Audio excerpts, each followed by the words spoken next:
We all have a story to tell. Inspire the journey. Mission to help the youth. Share, love, hope, renew. Created by Ryan Powers. Hey, what's up, guys? It's Rye with Inspire the Journey. So this is episode 1, chapter 2. And this is the introduction to when I went into the transition of middle school. So at 11 years old, kind of a scrawny, bad postured kid with glasses and braces. It was a scary transition for me. It was like just being thrown into the wild, pretty much. Like we all know in elementary school, like we'll have like, I'm just gonna throw a number out, like 30 classmates, say, something like that. And then when we go into middle school, you're part of a team like Team A, B, C. There's hundreds of kids. And for those who aren't as open to making friends, it can be a really scary thing. And for me, it was scary. I was that kid that would, like to build model cars and airplanes and Legos, Bionicles, and like the tech decks and stuff. 6th grade is when I said in one of the other videos I was like really heavy into playing a computer game called Diablo 2, Lord of Destruction. Pretty much that was like my life in 6th grade for the times where I didn't have friends. When I went into that transition, I had a few friends from elementary school that stayed my friends, I think like halfway through the year of 6th grade, and then gradually they faded away. They hung out with the cool kids, the popular crowd. And I was pretty much on my own after that for a little while, and then I made a handful of friends.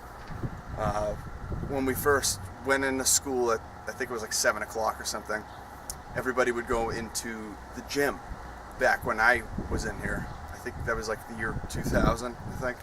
Y2K.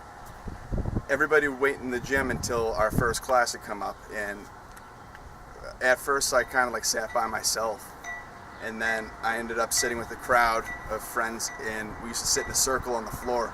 It was called The Circle. And some of these friends I had throughout middle school. A few of the close ones I was friends with in 6th grade, they ended up moving away. One of them's name was Aaron, and David, and then John. John used to rollerblade. I tried to rollerblade for a little while, and that didn't end up working out. And I think it was 6th grade where I got my first skateboard. I sent out 4 mini DV videotapes from my time in middle school, and one was from high school. And sad, but I got a call to go pick them up, and it was sad that 3 out of 4 of the tapes weren't usable. They couldn't convert them. So the one tape that was saved was Christmas from 2001, and I got a kick out of seeing it. It was the Christmas where I got Diablo for Christmas, the computer game, and some Bionicle things that are kind of like Legos, and some model cars. I'm going to toss in a few clips in this video. I think I'll throw in the Bionicle one right now. A whole case of Bionicle. Ooh. Yeah, so I was like overly excited for that, and then I unwrapped the dual present that was for me and Tyler, which was the Diablo game, and you can hear my accent a little too well in this video. I'm trying to actually not speak with like a Bostonian accent now at 27, but it's always there, so I'll throw in that clip right now. Yeah. Tyler, it's to me and you. Try and push over that way a little bit. Sick, man. We got Diablo. Dang. Oh, 3 of them. So Now we can play Diablo 2 together. yeah, so I was like way too excited for that. I hope over some time I'm gonna be able to get some more tapes converted. It's actually real expensive, and a couple of them that I sent out were really important to me. One of them was my grandfather's 75th birthday tape from when he was in the nursing home, and I was banking on that footage coming back because I haven't heard my grandfather's voice since freshman year, and the tape wasn't savable. It was fully corrupted. They couldn't even get messy files off it. Nothing. And then one of the other ones was my youngest sister Alyssa's birth tape, and I don't think I said that in another video.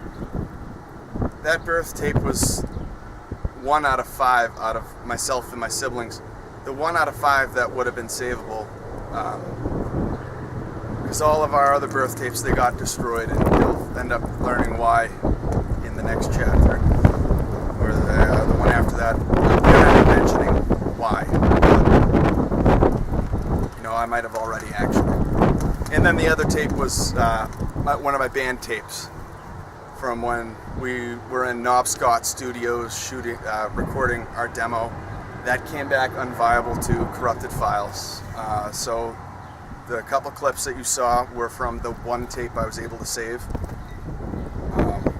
It breaks my heart. I can't show you guys more footage of me younger. You know, but things happen. So I got a little off topic there, but it's actually rather important to tell you guys that I'm trying to get some footage from when I was younger. It's just taking time and money. And we have like 40 mini DV tapes from our family footage.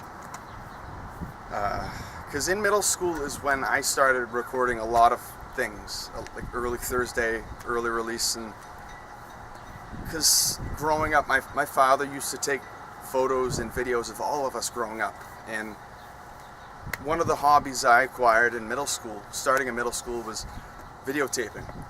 I learned something from my father subliminally. The importance of recording your memories. I went through a lot of hard times in middle school, and I wanted to cherish all my moments that I had with friends while I had them. And it's unfortunate that a lot of the footage I got is bad. It's corrupt, and that's because of water damage. And yeah, so going into 6th grade, I tried to make friends. It was tough. After school for a while, they did an open gym type thing. I used to go there to try to make friends, and there were kids that picked on me. Like, I used to get basketballs thrown at my head and stuff. It might sound funny, but it broke my spirit really early. And another thing I did after school was an art program. I used to go there to try to build up my art skills, and I used to get made fun of for that. I only ended up doing that art program, I think, through 6th grade. Not even through the whole thing, because I got broken down really early in life with that kind of stuff. I let what people say get to me and made me not do things that I wanted to do. That's why I highly urge you kids, you young kids, youth, young adults, please don't ever let anybody's words bring you away from your passions. It's very, very important to always stay true to yourself, stay true to who you are. Never, ever, ever let anybody bring you down. It's very important to not let people's words affect you. I wish I knew that when I was that age, when I was 11, 12. My parents always tried to, talk to me and get me to not be affected by these things. And unfortunately, the things that they would say to me, it was in one ear and out the other. And I hope the things that I'm saying to you guys isn't happening like that to you. I hope it's not just, oh, when's you gonna get to the funny things, this is all a slow build up for me. It's a lot of the stuff I'm talking to you guys about are things I haven't thought about in years. Stuff that I suppressed in my memory. I just wanted to forget a lot of the things that I went through. But I know now, recalling these things are very important. So, I know I didn't talk about very much in this video, and I did that on purpose. Because I want these chapters to go longer. I want to spend more time on topics. Like, the art program, or the after-school gym thing. I used to go to the after-school gym to try to get better at basketball. My dad always wanted me to, be good at sports. I always wanted to be good at sports to impress my father. And I let people get to me. So I stopped going to that open gym. The 8th graders were really mean. Yeah, I was nerdy looking, but just because someone's nerdy looking doesn't mean you have the right to ever say anything mean. And I know most of you guys watching these videos, I know you have good souls, good spirits. Even a lot of the people who do act out and act mean, I know you have good souls and good spirits too. You just don't know how to express the way you feel. And throughout me telling my journey story, I hope you guys are able to express yourselves in better, healthier ways, not just for you, but for the other kids too. We all need each other. Without each other, we have nothing. So, I don't know how long this video is. I haven't started timing myself still. That's just unnatural to me. So, guys, stay tuned. Episode 2 will end up coming out very soon.